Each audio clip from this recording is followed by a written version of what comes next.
નમસ્કાર કલમ યુદ્ધ સમાચારની સાથે હું છું આપની સાથે પાયલ બામભણિયા। તો જોઈએ આજના મહત્વના સમાચારમાં। દહેગામ તાલુકાના સાંપા ગામનો ગબ્બર પાવાગઢની આબેહૂબ પ્રકૃતિ સમાન। દહેગામ તાલુકાના સાંપા ગામે ગબ્બર ગ્રુપ દ્વારા છેલ્લા 16 વર્ષથી નવરાત્રી ઉત્સવ દરમિયાન વિશાળ નયનરમ્ય ગબ્બર બનાવવામાં આવે છે। વિશાળ જગ્યામાં તૈયાર કરેલ માટી અને પથ્થરોથી આ ગબ્બર બનાવવામાં સમગ્ર ગ્રુપના સભ્યો એક માસથી પણ વધુ સમય અથાગ મહેનત કરે છે। પાવાગઢની આબેહૂબ પ્રકૃતિ સમાન આ ગબ્બરના દર્શનાર્થે નવરાત્રી દરમિયાન આજુબાજુના તાલુકા જિલ્લાના 50,000થી પણ વધુ માઈ ભક્તો દર્શનનો લાવો લે છે। આ વખતે પ્રથમ નવરાત્રિથી ભક્તોની ભીડ દર્શનાર્થે ઉમટી રહી છે। ગબ્બરના દર્શને આવતા ભક્તો પણ ગરબે ઘૂમ્યા વિના રહી શકતા નથી।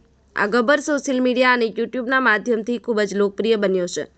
ગબ્બરના મુખ્ય આકર્ષણ ગરબે ઘૂમતી ઢીંગલી, માચી બજાર, ચાંપાનેર કિલ્લો, ગબ્બરમાંથી નીકળતા ઝરણા અને તળાવો, વર્કિંગ ઇલેક્ટ્રિક ટ્રેન, અદ્ભુત ફુવારા, ઉડન ખટોલા, નયનરમ્ય ખેતરો, સ્ટેચ્યુ ઓફ યુનિટી અને સરદાર સરોવર ડેમ, માતાજીનો રથ, સ્ટ્રીટ લાઇટ અને સુંદર લાઇટિંગ, જંગલ અને જનાવરો, મોબાઈલ ટાવર, ગબ્બર પર સતત ફરકતી ધજા સાથેનું નવું બનેલ મહાકાળી મંદિર, હસ્તકલાના ઉત્તમ નમૂનાઓ, હોટલ, ચકડોળ, મહેલ વગેરે પૌરાણિક તેમજ આધુનિક મકાનોનો અદ્ભુત નજારો।